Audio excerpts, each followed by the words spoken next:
Manipuri Wari Taminnasi YouTube channel asida Wari tabiribasingbu Hemchandra Soibam na taramna oksabagloinana noloknu khurumjari. Hauzik mayam punna amuk taminarsi room number 23 haribo Wari asigi tara suba saruk. Wari asibu ibirakpa Susil Themzz. Ayuk anganbani tolen na onthokpanida kamaina bu tawribano khangdene. Tolen wa ngangla duna thongal dagi changlai. Leimana kaidawre murum cholaga changi idubo. Laune he wa amatamge kariwano leisna su thoglei tolen yengo asom mamanglonggi matai manau macha ani leiba imungdu khangbra naureng gido khangine ikui jringai angang macha ama chen khibda ngai khibdu natro hoine adu kai daure haibano oho adugi macha nupa pungkak chawba amasu leidana adudo makhogi yum mathaktagi taraga sirena mayamna wa langna horine haima adudi kamaina tawri jano aduda sunate ise ibem dusu ngarang kaithel dagi halakpuda mayum yawdringai da lai ongnai haibro kaino matinga taraga lambida leiramena laikat na horine as kaino hairisibo tolena makha tare khangde bawong amani tawri base leisna su mapana hairibudu taribani ikang khangawdana leisna gi lekai adu mi mathang siba horaklami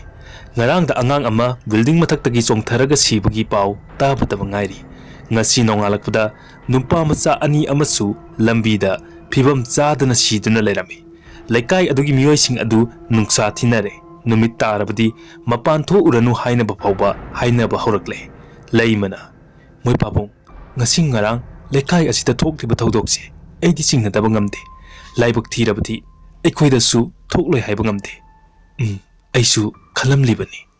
isa thoibisi puraga ima chandrika gi manakta chadhaubana phagani khale phare hayeng chalurasi ngasidi ai office ki thabak yamna lehori hoi adudi ai isa thoibidasu hairage mathangi numitta numpi masa amasu sirai haibagi pau tarami laikai adu pumnin het nilli thangnaba laikai dasu pau adu lankhre laisna hoisu pau adu hek tabaga pangtha batawdana Maibi Chandrika gida lakle makhoi gi lekai aduda thohori ba thodok sing adu amata chithadana maibi du da tammi maibi duna aduti kari gi oigani yengdrabdi khangloi aduti leimana ado ima aigi isanu pise madi karisu tawraroidra mase amukta ningthijana yengbiyuba tolena aikhoisu lekai aduda leiba oirabanina nungsa thire Maibiduna kumlaklami aina pikiba chandrado makhoi loinamak siriba natra tolena adubudi siri maibiduna haraklami karisu tawroi nakhoidadi adubu ai hena phanaba kari no thabak kharadi paikhatke matam kharadi laukhige leimana adudi ima hauji ekoi kedawgani maibiduna haraklami leisna nangi oinadi kari nungai taba leiribage leisna na ima aigi oinadi karisu nungai taba leijade maibiduna phare karisu tawroise yamka henjina khanjingano tolena amuk haraklami phare ima adudi ekoi amuk yaujarage maibiduna ngasi numit marini mangani muk leiraga aigi inakta amukta lao tolena makhoi amuk hankraba matung maibi aduna machinda haihawi oithok loidaba thabak asibu aina kayang kuina losillaga thamgadoino tasengna ngamdre khanglabadi ai kari tawgani lukhre da tawribse he thawaising nakoina aibu thawainana singnaribra nungthelgi matamni sana magi ka da lairik pa duna leiri table du da leiriba magi phone adu ring khinglai number dudi save toramde sanana hello kanano ne hello kanasu khamlaktabduda phone adu kakthatli amukasu mana hek table da phone du thambaga ring khinglai kanano hello phone adu dagi sor tawba makhol amatai mayeksu sengde mi amasu wa ngangbagum tawi mayek sengnadi tadre kanano phone du tawrakladi ningthijna wa ngangba yadro hello sana haugatlaga thongjin panda leplaga lei phone tawraklaga sanari khanduna masadu tension amada laikre phone du amuk thamkre phone adu hek thamkibaga मागी टेबलगी lyric अमा मा तमना साफु कन्ना थारे lyric तुना थाबदा सनागी लुखमदा पाले कनासु लेतबा का table अदुदा लाइरिबु लाइरिक तुना मंगोन थोमलकपदुदा सना ngakpuna loikre sanana karino hojik लाइरिक सिना कमायना पाइराइबा कना लेरजानो सना ngauri phairi magi kangkhada kana lei haiduna paktharaga yengi kana mata leramde adudi kana makok to hek nongkhalakpaga tungdagi mi amana magi makhut anidu tap pairaga magi maninglomda thammi aduga sanabu phamungduda upsinhalli kanna namsilai sana khangboi pakhatpoi kanna laurei thado kaino tawridubo sana masadu lengba ngamde mamaidu leithoroklaga kanano yengbasu kanna namsilakpaduda ngamdre makhut khakta pairambadu haujikti makoktudasu kanna paisilai sana makhut phawba lengba ngamdringai makokchu amuk paisinkhre kanna paisilakpaduda chaina du khangba ngamdraduna kanna lawi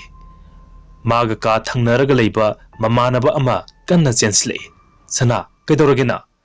sana phamungduda mathanta upsinjaraga leirami kaino tawrisina nupaduna sana chingkalli kaino tawridubo sana kaisu tawdre sor sangna hole kana kana leige haiduna koilei leirage yangi kanano yengludubo nang jinglakbuda kana leiramge e kanamta leite kaino haujik engonda namsila ido nang uhodro kanamta namsindena nathanta upsinjaraga leiramlaga sana mamanabagi wadu tabaga ingang aksare sana kedorage nang sana karisu khumde wakhal ama khallaga leire mamanabaduna masi ngaurab kaino exam kuidrakansida mamanabadu thokre sana makutu thangalaga jantradu yauribra haina yengi jantradudi adumak yaurami sanana adudi kari oigadoribano as imamaibigi manakta chatlubana pharadra somdana laisnana mayumda mathanta leiringaini mamasu mapasu thabak ama chalukhige kuira oi hairambaduda numit taraklaba phawba halaktre laisna mathanta sum yumduda leibaduda masadu boring surakpadagi thongalomda sum thoklei makutta phone ama supairi thongal da leplaga mama hoi laklabra haina sum yengi numidang wairam nungsit masada yeibuda nungai phawi phone duda amuk yenglaga sum lepi labna car amasu thorei laisnazi karisu thausadana phone du metlagale adugadi car aduna magi mapa yorakpa adwaida sumna lambi du da thorambadagi magi mapa tamna mamai adu kanna khanglei leisilei mataudu da laisnasu pakhatladuna phat maninglomda handui car adu sekpal du da thomjenki laisnasu khudi thisalaga tusinbadagi machilda atumba pot amana mamit mapa chap chana yungge tawe yungdaba samnada litpani phat lephobududa yungba makti yunghodre car adusu mingselga car manungduda leiriba matai manau anidu I chenthare laisnasu makhut masa khuruda khara sokle masu I kharati tare manak nakpada leiramba mi ani ahum chensilai car adu thorokliba nupadudi masadu lengkhidre nupidudi khara lengi masadu khara gyan tarakpagumchu tauri makhoi ani ahumna car adudagi asokpa anidu lakthoi laikai adudagi nupi amasu tholaktuna laisnagi manakta changsille nupiduna ibema karai da sui laisnana ine kaisu yam sokti nupa amana kanna laurei hai sidi khara lurani makoksi I taba leptrene he nupaduna laurik idu tabada laisnaga nupiduga chensilli makoktu kadaidabu thenglubno khangde I yamna kaplami lambiduda arakpa gari ama khamlaga achokpa anidu hospital da pukatkre laisnasu chatsi haibani madi yarani hairaga leihore makoi hek chakhibaga laimaga tolenga chu halakle macha nupigi ngahakki mamangda thokiba accident adugi wari tamlami mamana machagi asokpadu yeng somdana lensu makhong makut chamthokke haiduna bathroom tamna lai thong adu hangduna manungda lonsili bucket ta yauriba ising aduna mamai adu taba hek haubaga mapandagi mana leiriba bathroom adu mi ama thong lonsilami lensu haipet tahauraduna thong adu hangge tawi adubu mapanda lonsilamle len kanano thong lonsilise kana leige thongje hango bathroom adusu ayuk nungthil oirabasu mai thandrabadi karimata udabani haina na thanamliba mai adusu khap tawrei lensu ngahar makai adumaina amukta phawba tawdabaduda ingangai khaplamba mai adu putmutkre tanjaduda bathroom mapandagi thong adu makol yamna hongna kanna thilei len khangprek khangi bathroom manung adusu mi ama leibagi saum ama phanglei numidang wairangi matamni lensu bathroom da sangkhibadagi sungtok tholakte haiduna magi room thangnabada leiba mamanabdu bathroom tamna gam lai prap changsilaklaga bathroom gi mapaduda lepi len loidribo len karisu khumlakte len tadru kaurise tanjatuda tumina leiramba lendu kanna laurai thong hango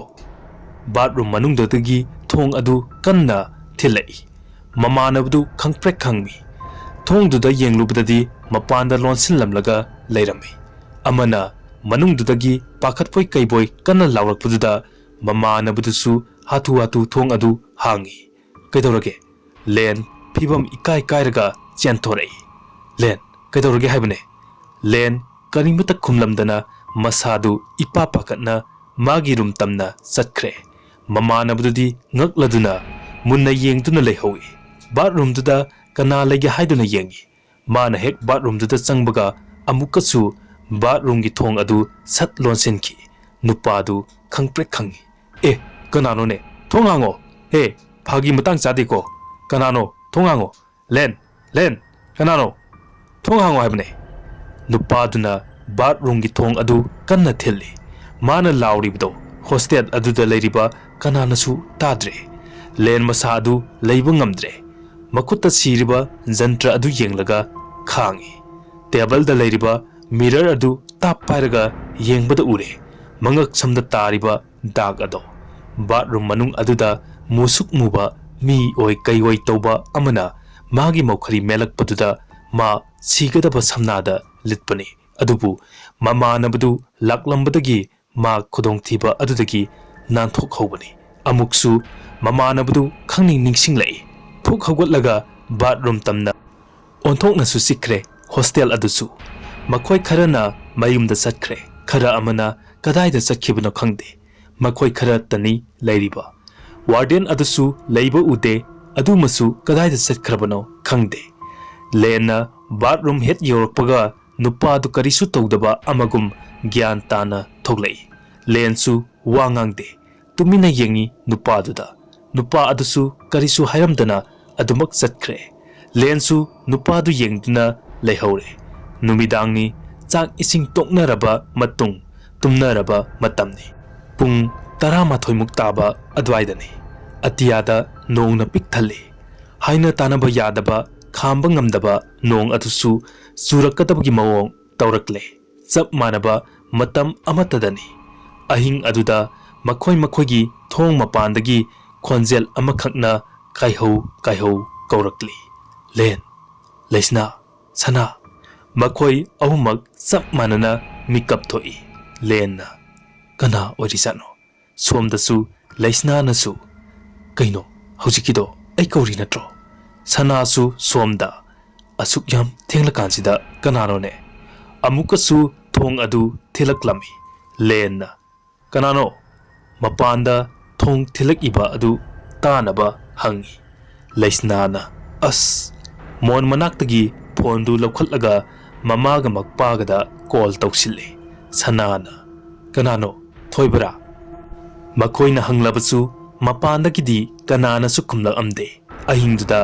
machanupina phone tawsilakpaduda tolensu ingangai isa thoibi kedore leisna tapna hari babung aigi thongse thilae tolena kaino hairidubo kanana thilaiba namba ibani di tumene leisnana babung ayamna kire amukta lao lae ipa lae tolen phone adu paina phuk hogali mana hek hogalakpagadi laisna du marol khangdaba soiroloi kaigoi ngangba horei phone aduda tolen chaplepi ingak ngak laduna masana nganglibdu tai tolen icha thoipi kaidore nang kaino nganglidubo wa ngangna makhut na maduna magi nupi laimabu hogatlu haibagi ille laisna karisu khumlaktre laimana kaidorage tolena ingit tawi lau haibugum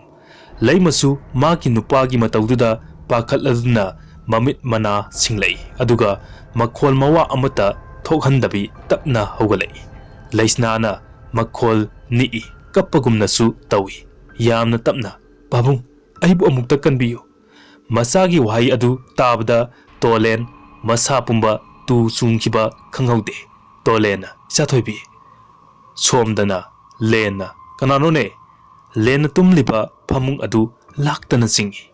lensu masado hairi adum chingbaduda yawi mathak makha mathong maram khangde phan chonglei len kijasu kijare pakhatpanasu loire panglauda lawi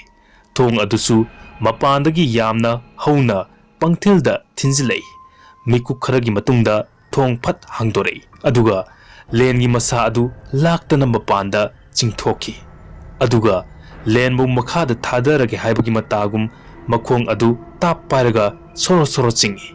hostel adugi third floor adu adum kuangi lenbu makhada inthage haiduna matai oirap chingchilaga turaga leiramba lendu phat lepkhat halli len mamaidu makhada yengthei adu wangbaduda mihunga sudre tanjaduda tungdagi khut amana lengi nangal mapada pairaga len makhada taage tawda yot ama leirambadagi tap pairaga yale mana pariba yot adu hek thadokpaga len adum makhada taraga siradabani tanjaduda musuk muwa miyoi kayoi tawba ama len tamna changsilei len makut adusu yot aduda paibada ware nanthokadaba khajik tamak ngaire somdasu sana tapna hogal aduna thong adugi manakta changsilli aduga thong adu tapna hange tawi adugadi thong adudi mapanda lonsilaba mali mana hange tawdu yadre magi kadusu mai muthalli aduna khara adum mami ising chaibugum isingna leimaida thengbada thokpa makhol adugumba ama tarai manamchu karinoma tawrakpaduda sana manatondu susut nami kainone manamsibo kerosin manam natro namlisibo magi kagi light adu thai makhadu kerosin mayam ama haidoklaga leirami kadaidagi kerosino sina sana ngakpana lore adugadi karomdagino khanghaude magi ka adu mai sakpa haurei sana mamit mana lauthokre thong hangu haiduna phana kana laubasu kanana su khumbiraktre mai adudi grang chakpa horakle sana masadu maisa phangba horakle somdasu maibi chandrika tumlambadagi phuk hogalli makhoi ahumda tariba dasa singdo maibi adugi mamitta loinamak ure kari matauno tauribasidi somdasu sana upai leitraduna kamaina ka adudagi thoksige haina khalai koilei leiduna yengi ka aduda leiramba magi lairiktagi phiroldagi maina loinamak chakre mai adu phanayang kanadi chakpani kanasu khangdraba male kanamatana hoi mai hainarakri sanasu ka adudagi thoknaba hotnabadu thoknabagi karisu pambai udre mai chaglakpadugi maikhudune maisatune masadu ningthijana lepangam laktre sana makhu khuda kullaga thong manaktuda tuthai thong adu kanna thilambadagi makhol khara taptharaga tapna thilli sana masa adu tapna lekthare somdana lenna paiduna yaliba yot adusu tapna nantharakpagum tawre musuk muba yengchinbada ningthijana udaba miyoi kayoi tawba adusu lengi maikai tamna changsilakli len kanna lawi mana lauribdu taraduna hostel duda leiba satra khara thong sat hangnare kanano laurisbo kadai dino laurise len natro mani ne kadai dino mana laurise top floor duda ꯂꯩꯔꯤꯕ ꯁꯥꯇ꯭ꯔꯁꯤꯡ ꯑꯗꯨ ꯂꯦꯟꯅ ꯂꯥꯎꯔꯤꯕꯗꯨ ꯀꯗꯥꯏꯗꯒꯤꯅꯣ ꯍꯥꯏꯅ ꯌꯦꯡꯉꯤ ꯁꯦꯀꯦꯟ ꯐ꯭ꯂꯣꯔꯗꯒꯤ ꯃꯈꯣꯏ ꯈꯔꯁꯨ ꯊꯣꯛꯂꯛꯂꯦ ꯊꯣꯛꯂꯛꯄꯒ ꯎꯔꯦ ꯂꯦꯟꯅ ꯌꯥꯜꯂꯒ ꯂꯩꯔꯤꯕꯗꯣ ꯀꯅꯥꯅꯣ ꯑꯁꯤꯕꯣ ꯇꯥꯔꯛꯇꯧꯔꯦꯅꯦ ꯃꯌꯥꯝꯗꯨ ꯃꯊꯛꯁꯨ ꯃꯈꯥꯁꯨ ꯂꯣꯏꯅ ꯊꯣꯡꯅꯔꯛꯂꯦ ꯂꯦꯟꯅ ꯌꯣꯠ ꯑꯃꯗ ꯄꯥꯏꯔꯒ ꯌꯥꯜꯂꯤꯕꯗꯨ ꯂꯣꯏꯅꯃꯛ ꯎꯔꯦ ꯃꯇꯧꯗꯨꯗ ꯃꯌꯥꯝꯗꯨ ꯉꯛꯄꯅ ꯂꯣꯏꯔꯦ ꯍꯣꯁꯇꯦꯜ ꯑꯗꯨ ꯄꯨꯝꯂꯥꯡ ꯂꯥꯡꯉꯤ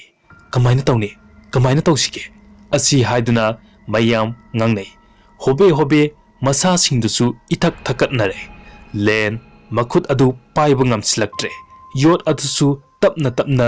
ꯅꯥꯟꯊꯔꯛꯂꯤ ꯉꯥꯏꯍꯥꯛꯀꯤ ꯃꯃꯥꯡꯗ ꯂꯩꯔꯝꯕ ꯀꯔꯤꯅꯣ ꯈꯪꯗꯕ ꯑꯃꯗꯨꯁꯨ ꯎꯈꯤꯗ꯭ꯔꯦ ꯃꯃꯥꯟꯅꯕ ꯃꯌꯥꯝꯅ ꯀꯣꯏꯂꯥꯡ ꯂꯥꯡꯂꯒ ꯃꯥꯕꯨ ꯀꯟꯅꯕ ꯍꯣꯠꯅꯔꯤꯕꯗꯨ ꯃꯥꯁꯨ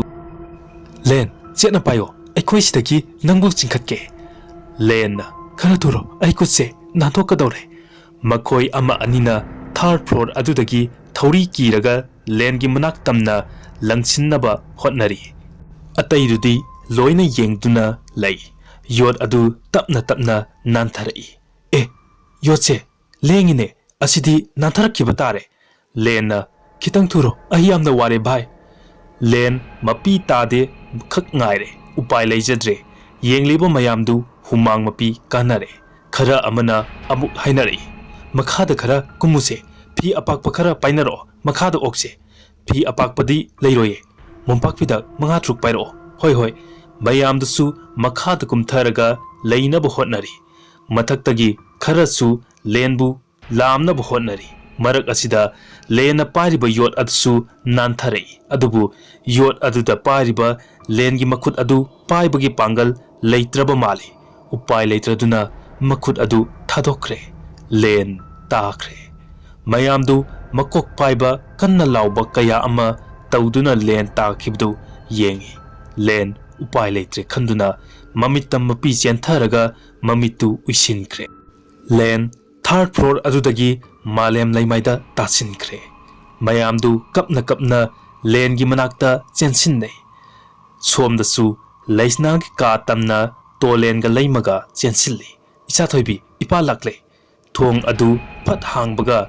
ꯂꯩꯁꯅꯥꯒꯤ ꯃꯅꯥꯛꯇ ꯐꯅꯦꯛ ꯃꯌꯦꯛ ꯅꯥꯏꯕꯤ ꯁꯦꯠꯄꯤ ꯅꯨꯄꯤ ꯑꯗꯨ ꯂꯩꯔꯝꯂꯦ ꯑꯗꯨꯒ ꯂꯩꯁꯅꯥꯒꯤ ꯃꯉꯛꯁꯨ ꯃꯦꯠꯂꯒ ꯂꯩꯔꯝꯃꯤ ꯂꯩꯃꯒ ꯇꯣꯂꯦꯟꯒ ꯃꯇꯧꯗꯨ ꯎꯕꯗ ꯃꯃꯤꯠ ꯂꯥꯎꯊꯣꯛꯈ꯭ꯔꯦ ꯇꯣꯂꯦꯟꯅ ꯃꯆꯥ ꯈꯨꯗꯣꯡꯊꯤꯕ ꯇꯥꯔꯦ ꯈꯟꯗꯨꯅ ꯆꯦꯟꯁꯤꯜꯂꯤ ꯑꯗꯨꯒ